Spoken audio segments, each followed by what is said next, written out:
Yesterday we looked at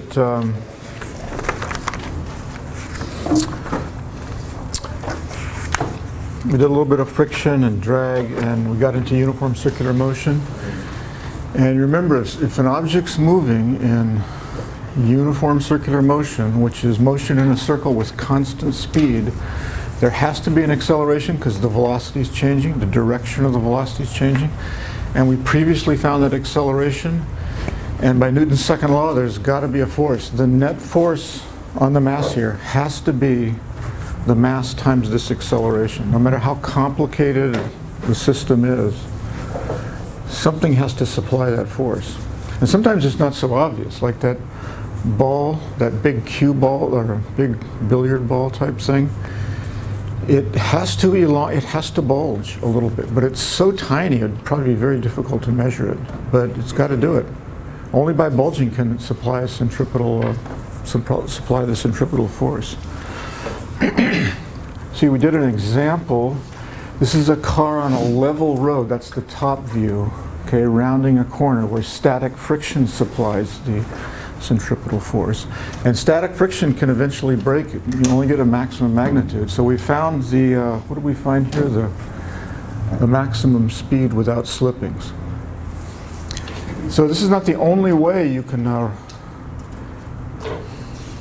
exert a centripetal, there can be a centripetal force to cause an object to go in uniform circular motion, in particular a car. The road can be banked. So what you want to imagine here is, suppose this is iced over, and let's assume that the static friction is very small. Can you round a corner? Well, the answer is yes, if it's banked here. If you're given, in our case, we're going to be given a certain speed, and we want to find out how much to bank it, precisely how much to bank it here. This is the car's going like this, right? This is the side view. How much should we bank it so that you don't need any frictional force? So the idea here is this. There's some constant speed, and there's some radius of curvature here.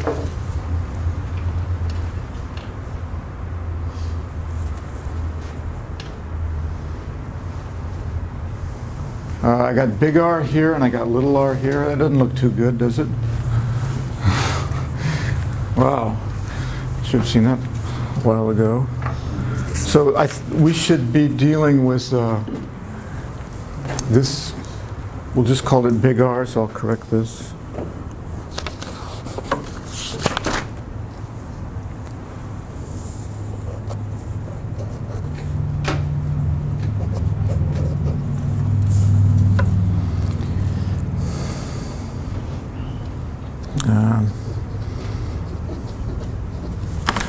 Okay, so here's the idea. 45 miles an hour going around this, at some radius of curvature here. If it's not banked enough, what's going to happen? The car's going to slip off this way. It's going too fast. If it's banked too much, what's going to happen? It's going to go in. It's moving on this radius of curvature. It's going to go in. It's going to go in this direction. So there's going to be some precise angle, and we can solve for it very easily. Force diagram, right? And now there's no friction. That's nice. We don't have to worry about any frictional force here. We just have this normal force, perpendicular to the surface, gravitational force down. We resolve the normal force into vertical and horizontal components because we're assuming there's no, the acceleration is purely horizontal here. There's no vertical component. These two have to balance. And it's the horizontal component of the normal force that supplies the centripetal force here. So we can write down balancing the forces. This is our centripetal force. It's got to be the mass times the acceleration, which is v squared over r. So what do you do next? We don't know n, and we don't really care what it is. We can solve this expression for n and substitute it in here. And we can, or you know what people really do? I don't know if I should tell you guys this, but the way people often handle this is, and I don't know if we've talked about this before or not, it's no big deal, but they just take this equation and put it underneath here. I've got this equals this and this equals this. If I take this and divide it, put it in the denominator here and this in the denominator there, I still have an equality, right? So we just take this and divide these two, divide the left-hand sides and the right-hand sides. And you can see, you can just look at it and see the masses cancel, n cancels, and you get this. That's what people usually do. It's a little shorter than the other way. So we know everything on the right-hand side here. We plug in, we got to do a unit conversion. You've been through that enough, okay? And then take the inverse tangent. Ooh, inverse tangent. You want to make sure it's reasonable, right? 27 degrees looks reasonable, you know? So it's not, you know, down here or somewhere like that. So, or over here. So we get 27 degrees. That'll do it.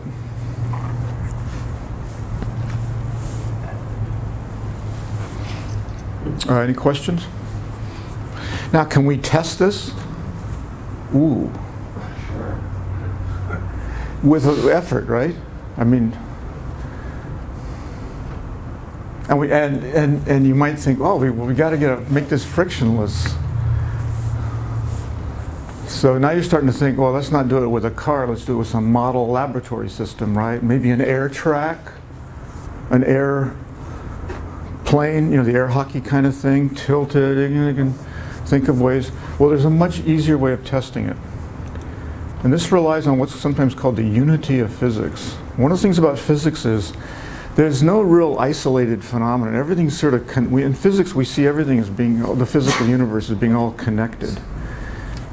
And if you can see one phenomenon in one kind of situation, it's probably going to occur in other, what appear to be completely different situations. So, remember the conical pendulum? Now that doesn't look like a car rounding a banked corner, does it, at first? But look what we've got here. We've got this mass on the end of a string moving in a uniform circular motion. That's conical, right? There's this cone here. And so here's a sketch. If I draw the force diagram at this moment here, I get this. Does this look familiar? Yeah, it does, doesn't it? It's exactly. I mean, it's essentially the same thing here. You just have to replace the n with a t. The normal force is being replaced by a tension here. So we can test our theory, and this is our theory is essentially, this is what we've concluded, that the tangent of the angle, this is the relationship you have to have for this to work, you know, for the car not to require friction. But it really is more general than that. You know, it's going to apply here too, because we have the same equations, balancing this for centripetal force.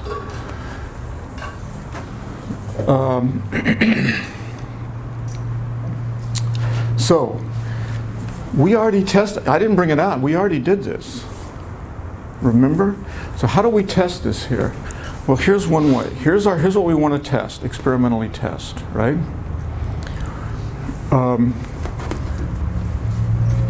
The velocity. How do we get the velocity, the speed? Well, it's the distance, which is, oh, now I want to keep the little r. Yeah, okay. Oh, I don't know. I'll worry about the uppercase and lowercase later. The speed here, we can get the speed. It's going to be the distance, the circumference, divided by the period. We're going to call the period tau here. So that's the speed. And we can measure that, and we did measure that. We measured the time it took. We measured tau.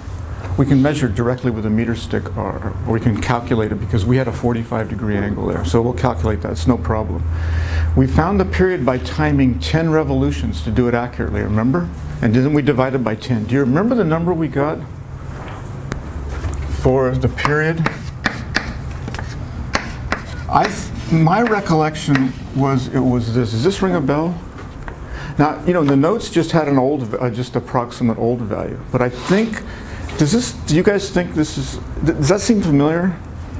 Okay, you'll see why that's interesting here in a moment. So, the speed here is the distance over the time, the circumference over the period.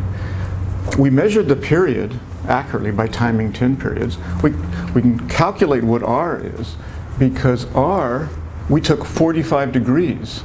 So r is going to be 1 over the square root of 2 times L, right? Just from the trigonometry here, because it's a 45 degrees. So, I kept the theta. I didn't plug in the, I left it in terms of general theta here. Okay, so our theory here predicts the period. The way we want to look at this is, it's going to predict the period. We use this, our theory here, which we're trying to test, predicts a theory. Our theory here predicts, this is our theory which we want to check. It predicts a certain period, right? And there it is. And we can plug numbers in. We used 45 degrees, as I mentioned. I don't know if you remember, L was 0.6 meters, okay? And you can plug this in, and what you get, look at that. Now this is just old, typically this is the value, I just know from the past, so I put it down there. But we actually got, because I think we actually measured this, I think. We happen to be right. Now that's somewhat of a coincidence, okay? Because this wasn't precisely 45, I just eyeballed that, right? This was not a real precise experiment. So a lot of that is just a coincidence. And you remember, was it going in uniform circular motion? No, it sometimes would go higher here, and it was elliptical-like. So I think this is just a coincidence. Surprisingly good agreement, though. Okay, any questions about that? How are those two similar? How is that similar to the one before? How is that proving? See, the problem that we solved, the problem here, here's what we end up, this is basically what we derive for this system here. This is what our theory tells us. And so and this should be a big R here. So our theory tells us that given a speed, given g, and a radius of curvature, we can find the angle, right? But of course, we could be given an angle and a radius of curvature, and we want to find the speed, the precise speed at which you should. We can view this from different perspectives, right? So that's our general theory here, and it's got to be the same theory for the conical pendulum. It has to be the same relationship because the force diagrams are identical. All you got to do is just replace this n with a t, and you get the same force diagram for the conical pendulum. So they're essentially, to a physicist, they're the same system. The basic physics of these two systems are identical. To a mathematician, they're homomorphic, or I don't know, they have crazy words. I don't know if that's true. I haven't thought about that in a long time. But that's mathematicians. So interesting, huh? Any questions? So we tested, we already tested the banking, our basic formula here for the banking of car going around a corner. Okay, there's one final problem we want to do here. This one's going to be different. We've got a mass on a string and on a cord, and it's going in circular motion in a plane, in a gravitational field.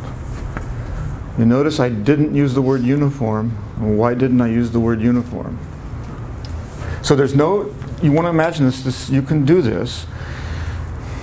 There's no drag, we're going to neglect the drag. And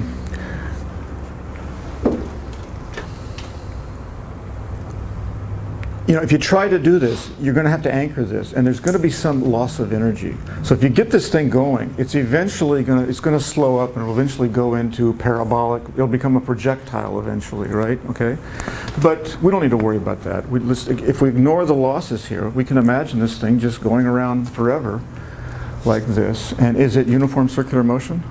No. Where is it moving faster? Well, I kind of give it away here, but as it's moving, it has some velocity at the top here. As it's moving down here, gravity will be accelerating it So it's going to be moving faster at the bottom. As it moves up here, gravity will be decelerating. So its speed will oscillate between the minimum value at the top and the maximum value at the bottom. Okay, so we're going to look at two aspects of this. What does the speed at the top have to be such that there's the cord just starts to go slack, so there's no tension in the cord. So there's going to be a speed here, a critical value of the speed. If this Vmin here is greater than the critical value, there's going to be some tension in the cord. If it's less than that critical value, the cord's going to go slack a little bit. You know, it'll go slack, and this will move in a parabola for a little while until it hits over here and it tightens. The tension goes up in the string. So there's a critical value here for which the tension just goes to 0. Let's solve for that. It's critical value of the speed. Let's solve for that. So force diagram, right? This is the general force diagram at the top. Simple. What we care about is Tmin just going to 0, right? So we're going to have this tension here. We're going to set it equal to 0. Here's Newton's second law for this. Oh, we're using the acceleration as v squared over r. I thought that only worked for uniform circular motion. So should we be using that here? This is not uniform circular motion. You told me that, right? But we can use it here. Why? Why can we use it here? We're focusing our attention right at the top here, right? Right at the top, the speed is slowing up just a little bit here and increasing a little bit there. It's going through a minimum at the top, isn't it? Because it speeds up down here, slows up here. So this is a minimum. So if we imagine plotting, you know, the speed as a function of angle here or something, at the top, looks like this. And what we care about is in a little neighborhood here. It's, you know, a little differential neighborhood here. Just think of this as a little small segment of the motion here. And do we have uniform circular motion? Yeah. In the limit, as we shrink this down and make it infinitesimal, this is constant. The speed is constant there. So we can use our uniform. The bottom line here is the motion is it's going to be in the limit as we look at an infinitesimal interval here. The motion will be uniform circular motion at the top and at the bottom, but not elsewhere. So we can use this. We have no problem using this formula. The acceleration will be v squared over r. So Newton's second law tells us this at the top. We set the tension equal to 0, and now we cancel the masses and just find the minimum velocity. That's the minimum velocity. And you might think, oh, okay, you know, this doesn't have any practical consequence. Nope. We are going to look at a practical problem Monday.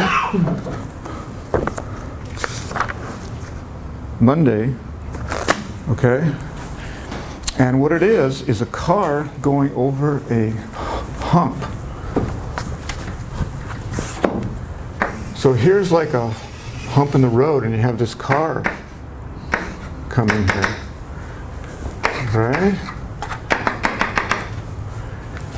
There's a critical speed for that car. If it's moving at greater than a critical speed, it's going to depart from the road.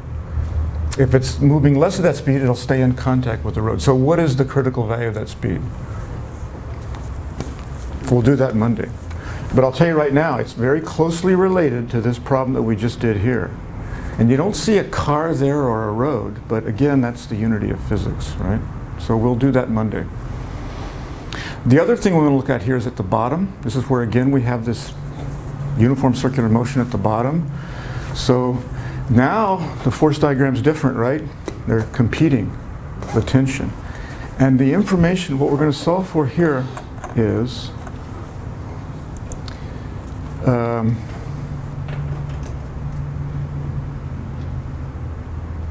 I guess I'm confused. Let's see, where are we? So let's assume the tension. If this mass is going in this circle, right? And if you imagine giving it greater and greater speed, making it move faster, eventually, slowly, if you somehow imagine speeding it up some way, giving it a little kick, eventually the string's going to break. Where's it going to break? You know this intuitively. You don't have to think about it. As it's going through its max on the way up to the bottom, thank you. Right. That's where the tension's going to be the maximum. Right? I thought you guys would just know that intuitively. Okay, that's okay. No, if not, there's no problem there. But you can see from here that the maximum tension is going to occur. It's got to occur at the bottom. That's where we have the biggest speed. So here's the force diagram. So we write down Newton's second law. And now what we're going to do is, in this problem, we're told that we're going to find the maximum velocity just before braking. And we're told that the tension, the maximum tension right at braking is, we're told that it's 5 times the weight of the mass. Okay. So we just plug this into here and solve for the speed. We have one equation and one unknown, which we plug this into there. And we get, it happens to be twice the minimum. It just happens to be twice the minimum speed in this case. Why do you go from 5 mg to 4? Because when we substitute this into here, we've got 5 mg minus mg. Okay, any other questions or comments about this?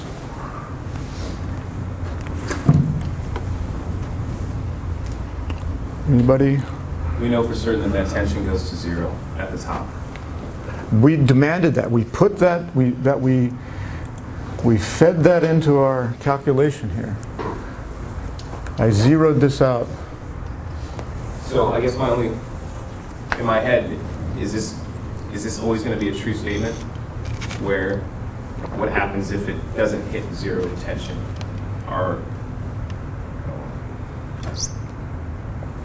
I'm assuming that something has to happen, but what if in reality that tension doesn't actually go to 0?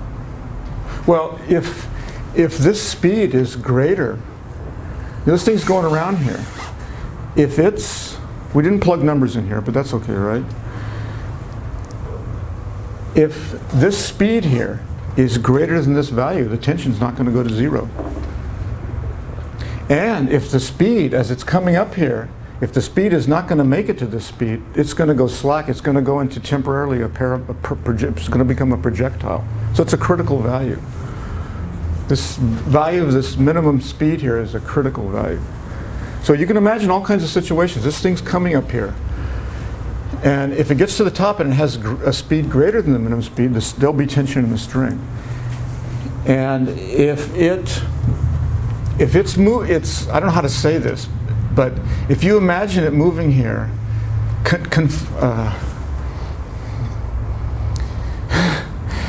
if you imagine it to be confined to move in this path, so imagine this to be a massless rod, okay?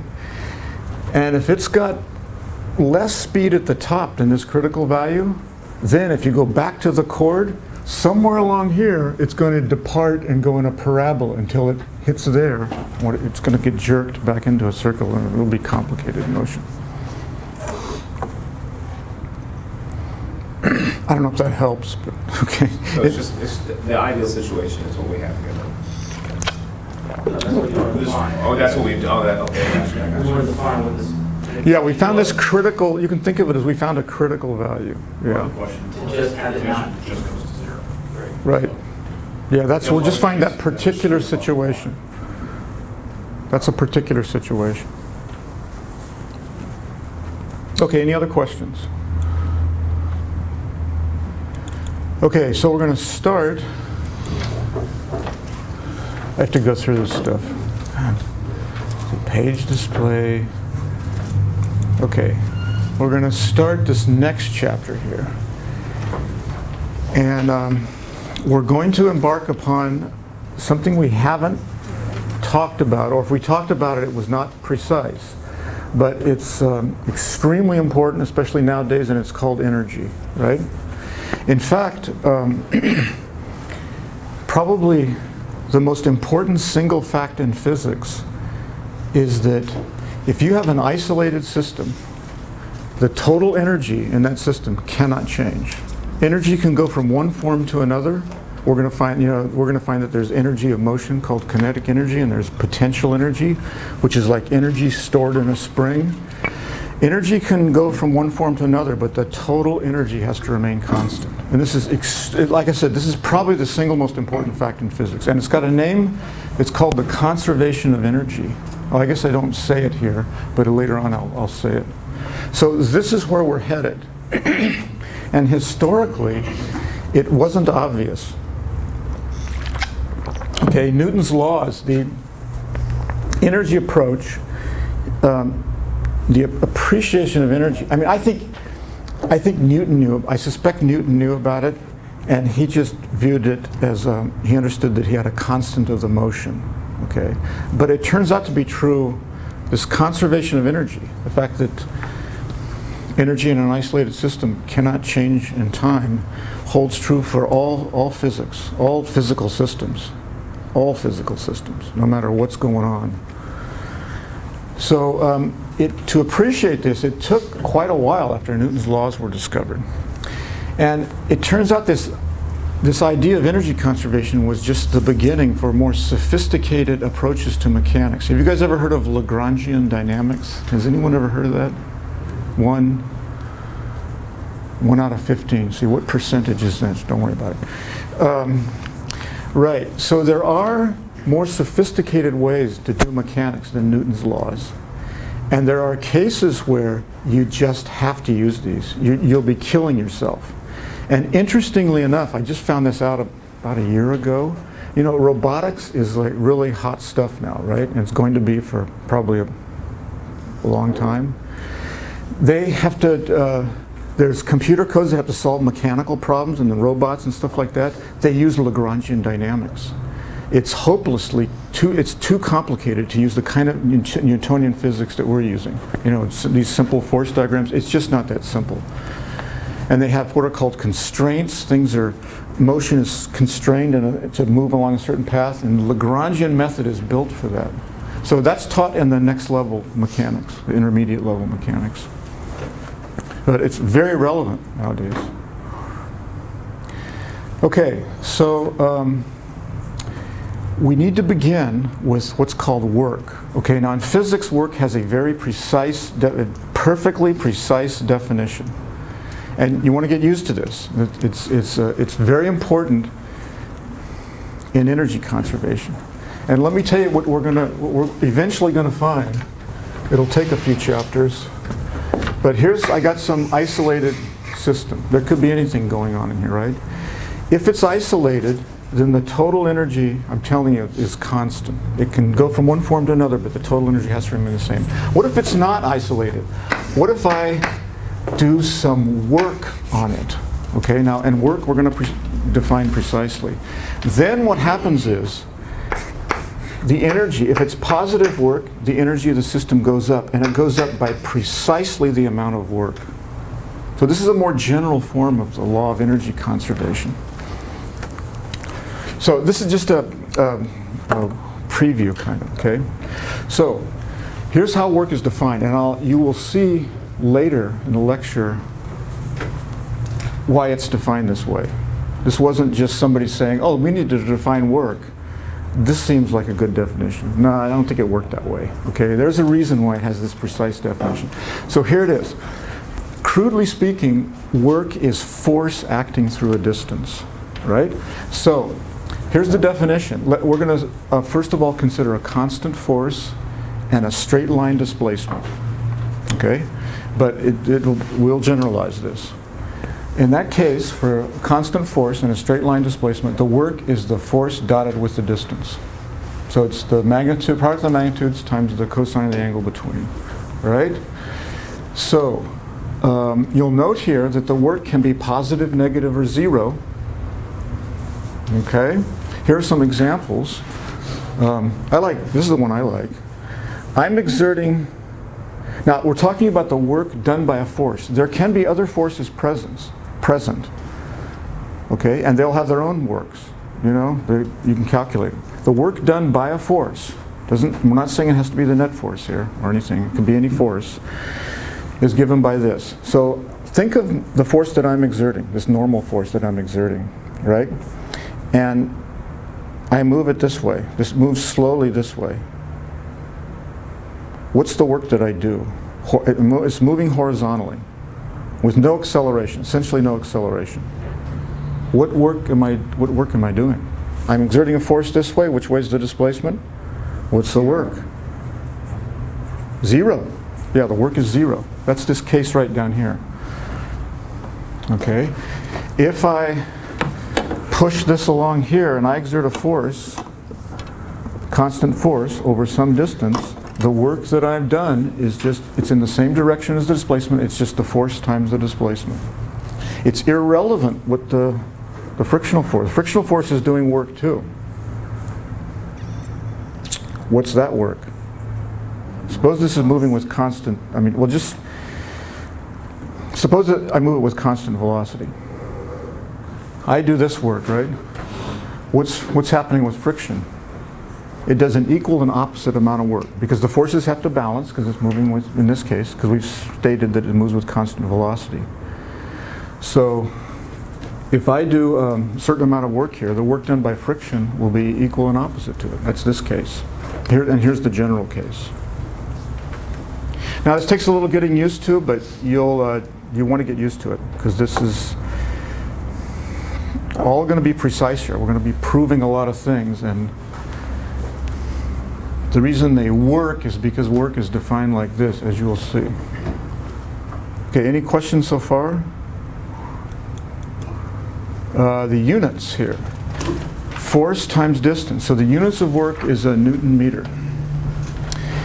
And because the units here are so important, in fact, we're going to find, we don't know this yet, we don't know what energy is yet, right? We're going to find, because of this relationship here, the units of work are same as the units of energy, and the units of energy are very important, right? You're probably familiar with watts. That's energy per unit time.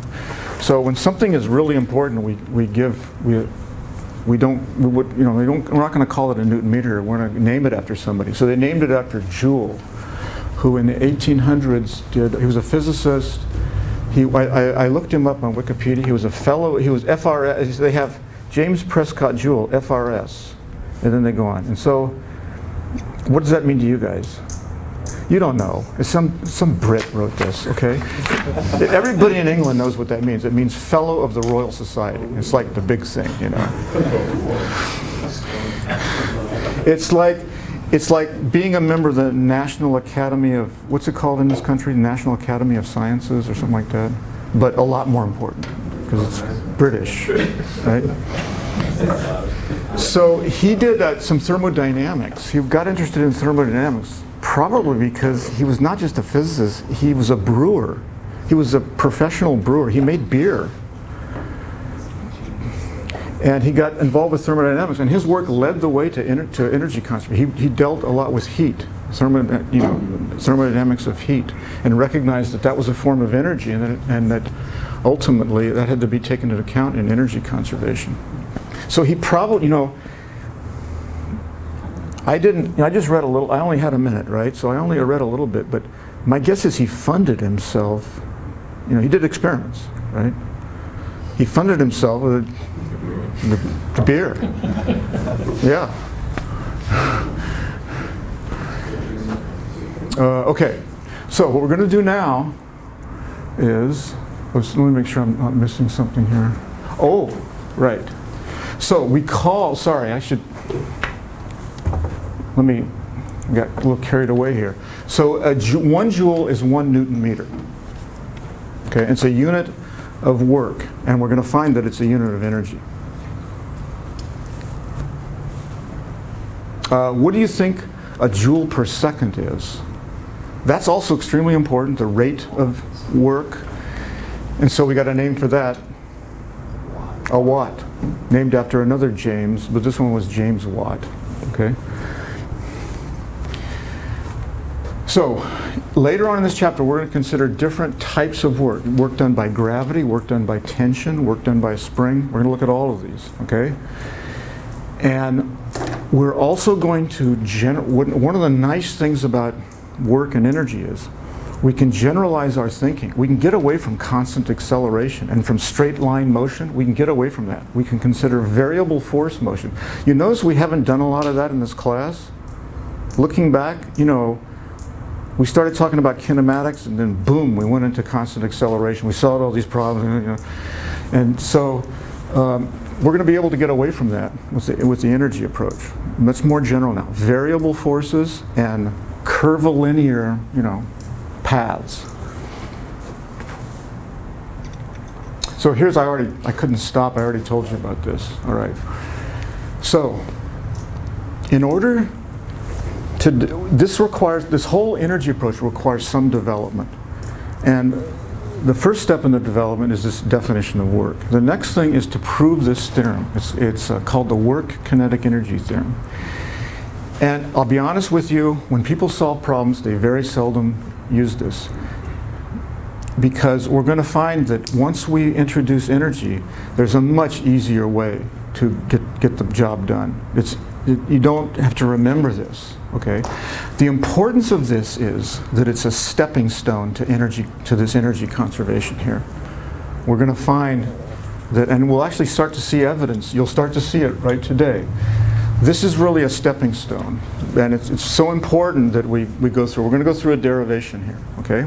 Now the work kinetic energy theorem is true in general for variable forces and curvilinear paths, but we're going to, right now what we're going to do is just take the one-dimensional case, straight line motion with a constant force, just to derive it. But it happens to be, and we will prove it later on in this chapter. Yeah, probably in this chapter. How its generality. But let's go through this now. And the reason we do this is, you know, this concept of energy is so important. Not just because of our energy, the fact that we consume huge amounts of energy nowadays. It's not just that. It's just from a fundamental point of view. For example, if somebody files a patent for a device that yields energy, and you don't have to put any energy into it, and it can just forever. They used to have a name for this in the 1700s and 1800s. They called it a perpetual motion machine. Okay, the most patent offices will not accept the patent because it violates energy conservation, and no one has ever seriously thought that energy, once it was recognized to be true, it's been confirmed in huge number of situations, and nobody questions it. No, unless, well, crackpots question, you know. So this is actually true. When someone comes in, and you know, that's one of the first things they look at, is some mechanical device, an energy device. If you're getting more, in a colloquial way, if you're getting more out than you're putting in, forget it. It can't exist. As far as we know, and there's a huge amount of evidence, you can't violate energy conservation. So that's one of the reasons this is so important. So let's go through this. It's actually pretty simple. Newton's second law. Now you'll notice here, when we write Newton's second law like this, now we have to deal with the net force. Otherwise this is not in general true. But for the net force, this is true. I've taken the vectors off because this is rectilinear motion. Straight line, excuse me, I'm getting rid of that word in this class. It's straight line motion and with a constant force, okay? And therefore constant acceleration. I'll edit this. So we're going to multiply each side of the equation by, let's say over some time interval, there's a displacement d. Let's multiply each side of the equation by d. Okay, well, what's this? Work, thank you. So this is and it's not just the work, it's the work done by the net force. So that's why I got this here. Because we could have a number of forces in here, and each of them can have their own works, be doing their own works. But this is the work done by the net force. It's equal to MAD, okay? And you'll notice here that, remember, this work, the displacement can be positive or negative. In one dimension here, we could have this kind of a situation, or this kind of a situation. For example, here, this could be the net force, but the object is moving this way because it was given some initial velocity. Right? This could be an impeding the motion. This could be accelerating. This is entirely general, although it's for constant forces in one dimension. So now we're going to use is the no time equation. Okay, remember this? And I've written a little bit, I think before, this is actually an F, I don't know if you can see it. That's for final. We have initial velocity and final velocity. I think before we tended to keep this off, but here it's good, it's just good to put it in. So over some time interval, or displacement interval here, for constant acceleration, this gives me the final square of the speed in terms of the initial square of the speed, if I know the acceleration. And it can be positive or negative or zero. So we solve this for AD. You can do this in your head. Substitute it into here, and we get this result. And we just derived the work kinetic energy theorem, but it's so important we're going to cast it in a slightly different form. See this quantity right here? This is the initial speed, right?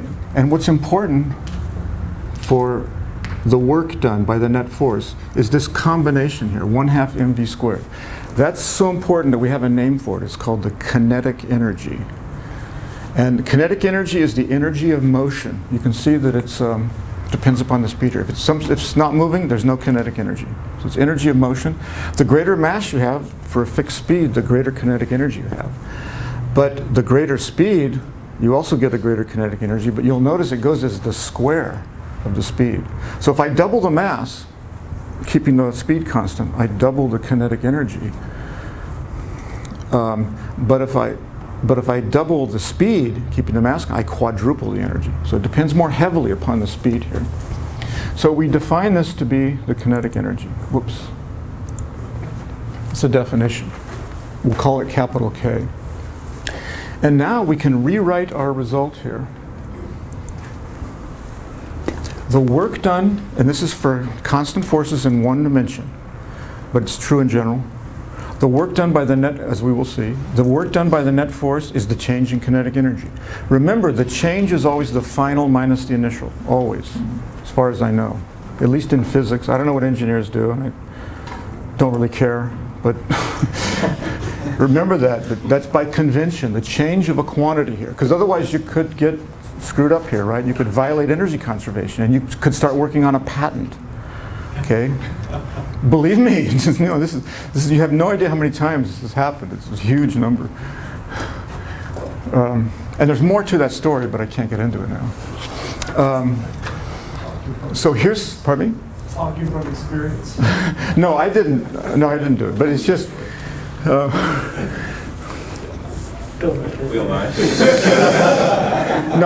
he's, well, no, I'm not going to talk about that.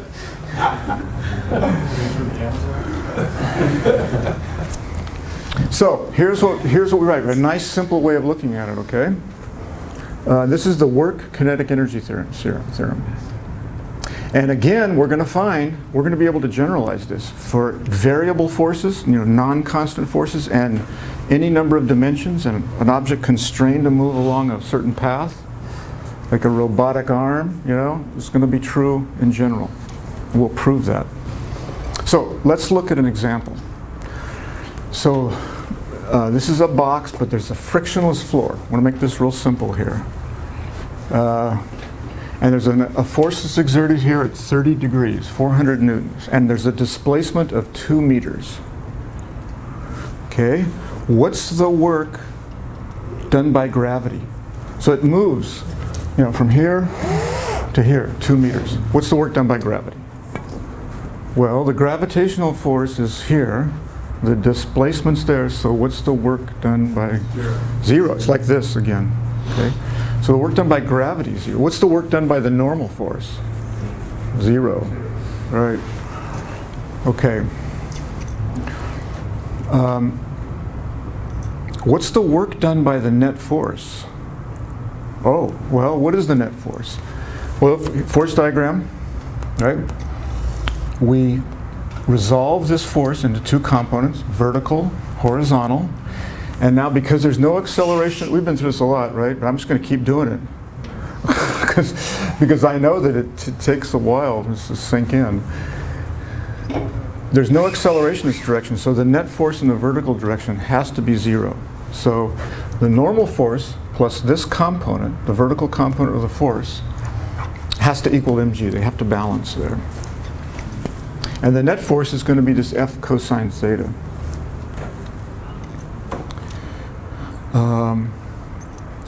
Okay, so the net force is F times the cosine of theta, and we can go ahead and calculate that. We know we're given, we're given everything, both quantities that we need here. So it's 346 newtons in the positive x direction.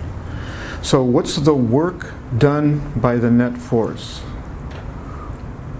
Well, by definition, I didn't tell you something. It's got to be in the notes here. Yeah. So the reason work is defined the way that it is because otherwise this wouldn't work. This wouldn't apply. You wouldn't have this if you defined work in a different way, unless it's some equivalent definition. So I don't know the history of this, but it's suspicious that there was some reverse work done here. Okay, it was effort. There was reverse effort going on.